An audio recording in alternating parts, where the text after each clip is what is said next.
Part 2 છે તાજેતરમાં ભારતીય સેનાના સધર્ન કમાન્ડ હેઠળ ડ્રોન અને કાઉન્ટર ડ્રોન ક્ષમતાઓનું પરીક્ષણ કરવા માટે ડેઝર્ટ સેક્ટરમાં કયો મોટા પાયે અભ્યાસ હાથ ધરવામાં આવ્યો છે.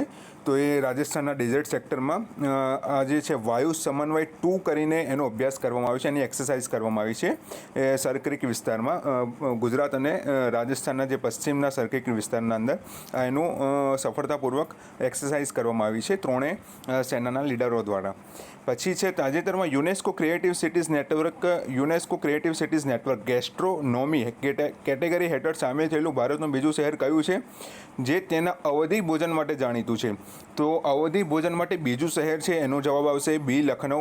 તો પહેલું શહેર જે અવધિ ભોજન માટે જાણીતું છે હૈદરાબાદ ને બીજો નંબરનો જે છે એ લખનઉ એનો જવાબ આવશે. 8મા નંબરનો ક્વેશ્ચન છે કે ગ્રાન્ડ ઇજિપ્શિયન મ્યુઝિયમ કયા સભ્યતા નજીક આવેલું છે અને ઇજિપ્તમાં અને તેની વિશેષતા શું છે. તો એનો જવાબ આવશે ગીઝાના પિરામિડ. તે એક જ સંસ્કૃતિને સમર્પિત વિશ્વનું સૌથી મોટું સંગ્રહાલય છે, એ પણ યાદ રાખવાનું છે ગ્રાન્ડ ઇજિપ્શિયન મ્યુઝિયમ. ઠીક છે.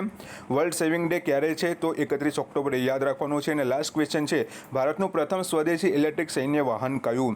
તે આપણે યાદ રાખવાનું છે પ્રથમ સ્વદેશી ઇલેક્ટ્રિક વાહન છે આપણું પ્રાવેગવીર ઈવી. પ્રાવેગવીર ઈવી એ આપણું સ્વદેશી ઇલેક્ટ્રિક વાહન છે, એ આપણે યાદ રાખવાનું છે. Okay, thank you.